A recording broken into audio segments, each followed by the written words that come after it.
All right, let's dive into one of the most fundamental and, let's be honest, one of the most frustrating parts of being a technician: drivers. You can think of them as the secret language that lets your PC actually talk to all the devices you plug into it. And trust me, if you can master this one thing, your job is going to get so much easier.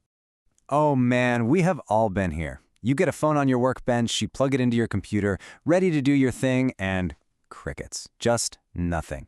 Your PC is totally blind to the device. It's that classic, frustrating roadblock that can stop a repair dead in its tracks before it even begins.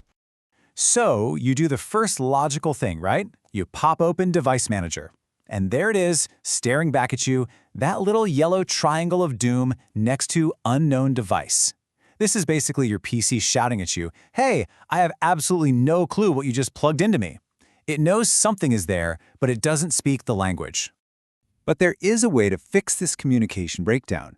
And this is where we introduce the hero of our story today, the driver.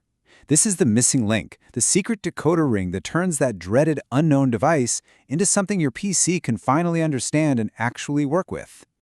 So what exactly is a driver? It's actually pretty simple. The best way to think about it is like a translator. You've got your hardware, say a phone, and it speaks its own language. Then you have your operating system, Windows, which speaks a totally different language. Well, the driver is just this tiny piece of software that sits right in the middle, translating between the two. No driver, no conversation. Simple as that.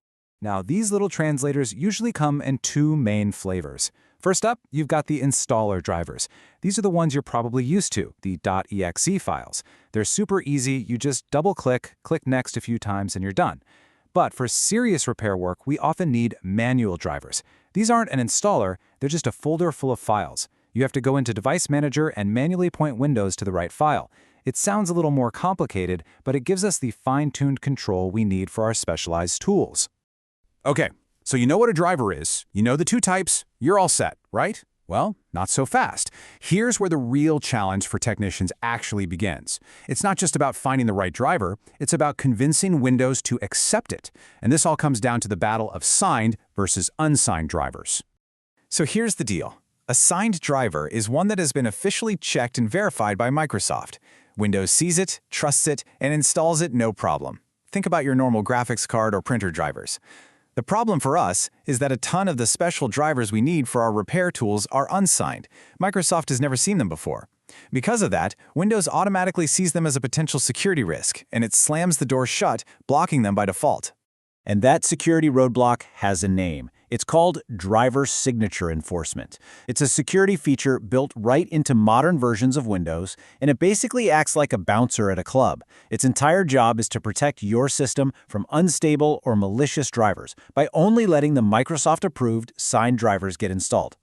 Now, why is Windows so strict about this? Well, it's because drivers get incredible deep-level access to the very core of your operating system, a place called kernel mode. This means a poorly written driver doesn't just crash a single program. No, it can bring down your entire PC. It's what causes the dreaded blue screen of death. So while this security feature can feel like a huge pain for us, it really is there for a good reason. But here's the thing. For us technicians, those unsigned drivers are absolutely essential. We literally need them to do our jobs. So the real question is, how do we get past this gatekeeper? How can we tell Windows, hey, I appreciate you looking out for me, but I'm a pro, I know what I'm doing, please let me install this driver? Well, turns out there's a way. Okay, so here's exactly how you temporarily get around driver signature enforcement. What you're going to do is hold down the Shift key on your keyboard while you click Restart. This is going to bring you to a blue Advanced Boot menu. From there, you'll choose Troubleshoot, then Advanced Options, and then Startup Settings. It'll restart one more time and you'll see a menu with a list of options. All you have to do is press the number 7 key on your keyboard. That's it. For that one single session, Windows will let you install any unsigned driver you need. Now here's a pro tip that trips up so many people when they're starting out. After you go through all that and you install your unsigned driver, you might go back to Device Manager and see a code 10 error. Your first instinct is to panic and think it didn't work, but don't. In the world of phone repair, this often doesn't matter at all. Even with that error showing, the driver has probably established the communication port that your flashing tool needs to get the job done. So just ignore the error and try your tool. All right, you've got the fundamentals down. You know what drivers are and you know how to get past the Windows gatekeeper. Now let's get into some real pro-level secrets that are going to save you a ton of time and a whole lot of headaches. Think of this as your technician's cheat sheet. Seriously, these are like the 4 horsemen of phone repair drivers. If you have these on your PC, you can handle almost anything that comes your way. You've got your ADB driver for when the phone is on and in USB debugging. You've got Fastboot for when it's in bootloader mode. You have the supercritical QD Loader 9008 driver for seemingly dead Qualcomm phones in EDL mode.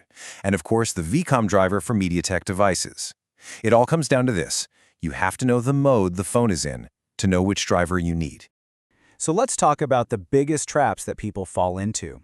The number one mistake, by far, is trying to install the wrong driver for the phone's current mode. Number 2 is just forgetting to disable signature enforcement first, and then wondering why Windows keeps blocking the installation.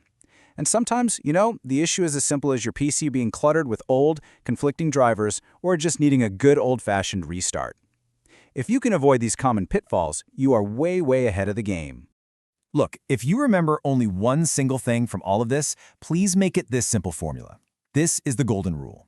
You need the phone in the correct mode. You need the correct driver for that specific mode, and you need the correct tool that knows how to talk to that driver. You get those 3 things lined up, and I promise you, you will get a successful connection almost every time. And there you have it. We've gone all the way from that frustrating unknown device error to having a clear formula for a successful connection. You now understand the secret language of drivers, you know how to bypass Windows security when you absolutely have to, and you have the golden rule for success. So the next time you see that little yellow triangle, you'll know exactly what to do.